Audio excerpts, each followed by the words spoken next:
Jahon School Safiya darslaridan o'rgangan shirinliklarimni o'zim tayyorlab, kichik tadbirkorlik boshladim. Ismim Bibixonim. Jahon School'da 5-sinfda o'qiyman. Maktabimdagi Safiya darsida ustozimdan ko'p shirinlik pishiriqlar pishirishni o'rgandim. Boshida Safiya darsida o'rganganlarimni uydagilarga pishirib berdim.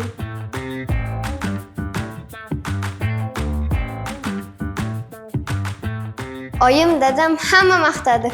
Qarindoshlar uyimizga kelganda meni pishiriqlarimni yeb ko'rib, ularga ham tayyorlab berishni iltimos qilishdi.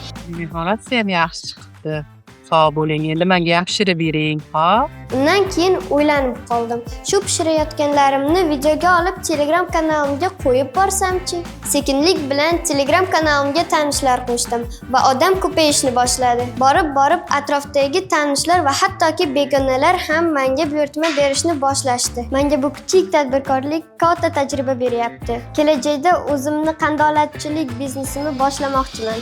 Jahon School salohiyatni kashf etamiz.